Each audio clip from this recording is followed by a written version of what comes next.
It's a second surgery on my left shoulder. I think it's just my infraspinatus.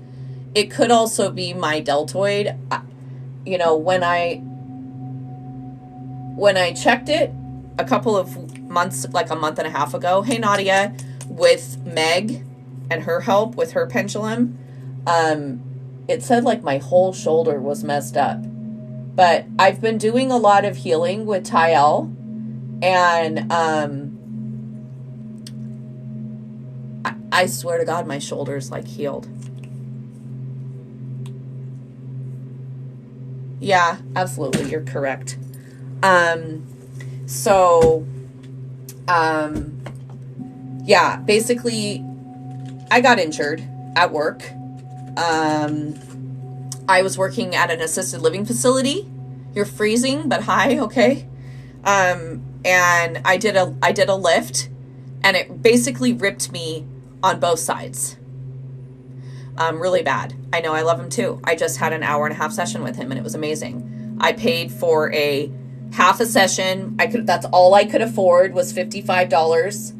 And the day of the session, he messaged me on my email and said, I'm sorry, I'm sick and I can't see you. And then that was the last time I heard from him until Wednesday or whatever, when Carissa told me he was, you know, he posted on his Instagram, and I was just like, oh my gosh. It ripped me, literally ripped me. So the journey started going to, you know, a doctor. I didn't do like the workers' comp thing. I didn't go to like the emergent. That was my biggest issue. And I talk about this too, to let people know, you've got to be your own health advocate. 1000%. Okay. Also, you got to believe in your body. Some of these doctors really don't know. And I was like, listen, like, I know something's wrong with my shoulder. And they were like, oh, well, your neck. And I'm like, yeah, I have no curve in my neck. I've had 9 car accidents. I've had a fusion. I'm going to have another fusion. Let's focus on the tendons that are completely ripped in my shoulder. How about that? I went to a shoulder specialist. They looked at my shoulder. He shot me full of steroids without telling me that it would prevent me from having surgery for 2 months, and told me I needed to go see a neck doctor. I took the MRI to the neck doctor, and he said, your supraspinatus is cut in half. And I said, yes, I'm aware. I need to have shoulder surgery. So why are you here? Well, because the doctor seems to think I need to consult with you because he thinks my issue is the neck. And he's like, it sounds like you're a little bit more intelligent than your doctor. You need to go get shoulder surgery. I was having carpal tunnel surgery on my left hand. While I had the carpal tunnel surgery, right after that, hi Triana, I had injections put into my thumbs because I could no longer go flat and do downward facing dog, cat, cow, all of the things that made me happy doing yoga. I couldn't do it anymore because it caused so much pain. So I was like, yo, you want to look at this? And they're like, it's just arthritis. It's just arthritis. Go through the surgery, come back 3 months later after my PT was done and said, yo, doc, they're hurting again. And he's like, okay, so let's just give you another injection. I said, pause, health advocate for myself.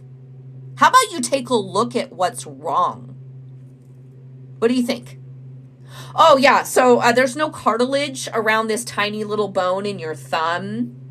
So, yeah, we're going to have to do a fusion.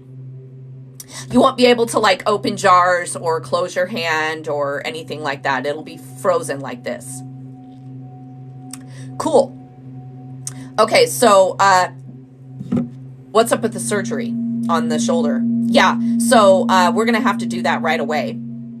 And we'll put off the right thumb. Okay, cool.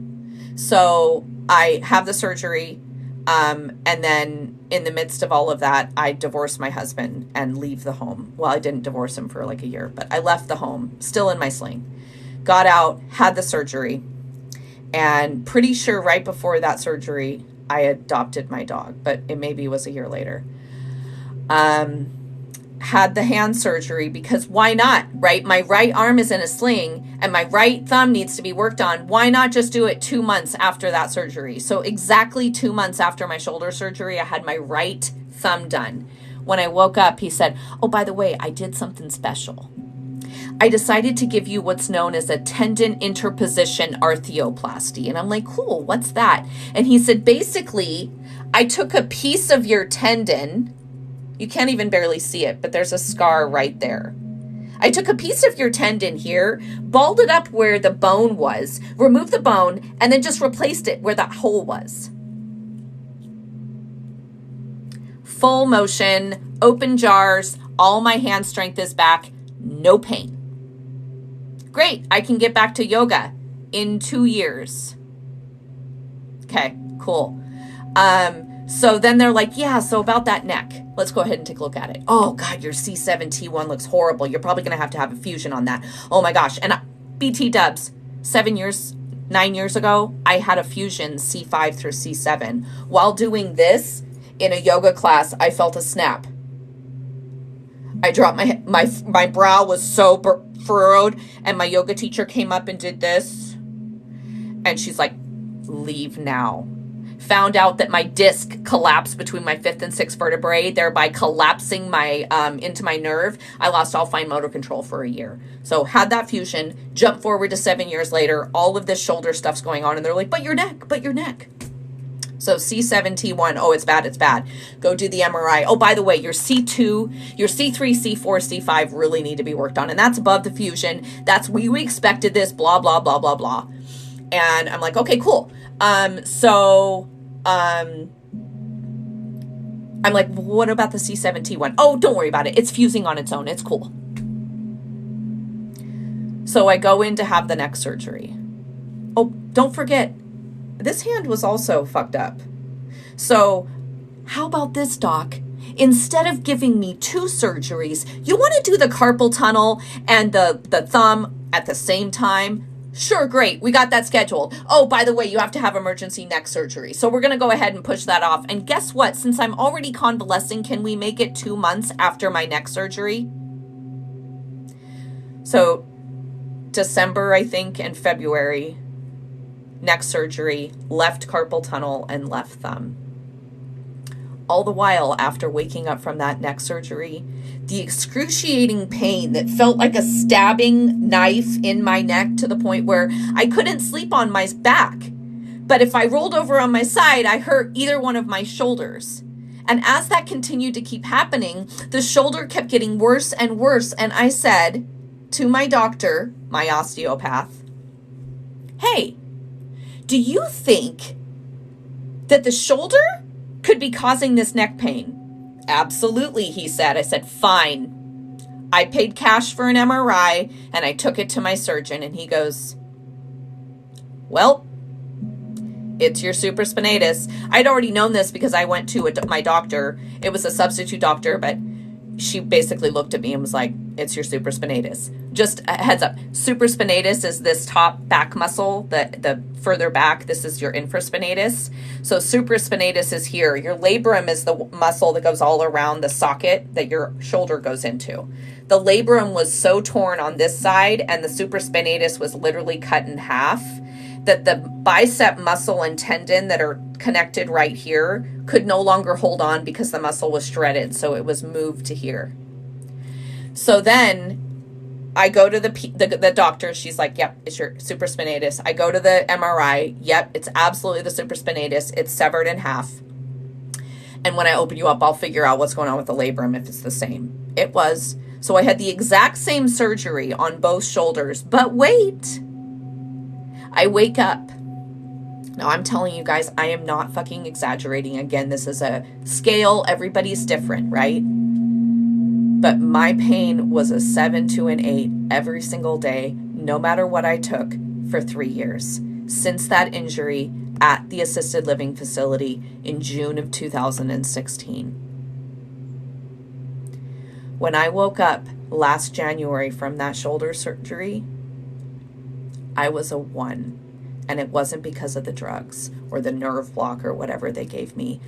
I was a 1. After I got over the initial body shock. It took me a couple of days, but I was a 1 for the first time, and when I could never even remember. Except for when I almost died getting a steroid injection in my neck. I was a 1 for a day there. But when I went to the doctor to talk to him about the pain, he was like, that's supposed to last 6 months, not 2 days, right? And I was like, then what the hell is wrong with me? Oh, guess what? Guess what was wrong with me? Do you know what the subscapularis is?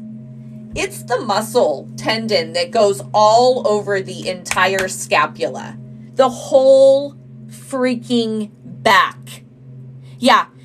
If you haven't guessed it yet, it was torn in half.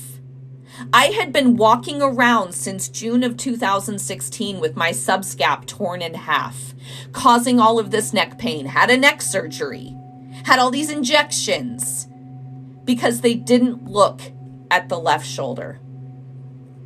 And then right after my surgery, because I was dealing with some teenagers in my house and stress about all of this and trying to get myself healthy, I am a medical marijuana patient. I was cleaning a sharp, hot tool and did this with parchment paper in my finger like this with my left arm and did one of these 4 days after surgery. And then my medium best friend, Danny, who I met here on TikTok, told me, do not help this child, the child that I lost my job from, New Avenues. You've heard me talk about them once or twice. Do not help them. And I said, what could the harm be? I'm just taking them to the dentist. And slowly taking all of my stuff out one at a time because I couldn't really lift more than 5 pounds with my left arm. I walk out and I feel someone push me and I do a full face plant on my whole entire body. I did not catch myself with my hands, but I did have cups in them that I had to drop. And then in August, my best friend came and we were dealing with her dad's estate after he passed 2 Februaries ago. And I was acting like I was a weightlifter again. And I'm like, yo, doc, the pain's back. He's like, let's send you in for an MRI. And now my infraspinatus, which is this muscle, is torn. And that's the freaking story. Anyway, 20 hours later, thank you guys all for putting up with that. That was ridiculously long. But that's what it is. Right. Had I had body code and emotion code before that, I would have made a difference. But I was seeing my osteopath and he didn't even know. And he's an energy worker. Like, we talk about crystals and magnets and dowsing rods. And I mean, I love talking to him about emotion code. He tells me, he's like, you need to like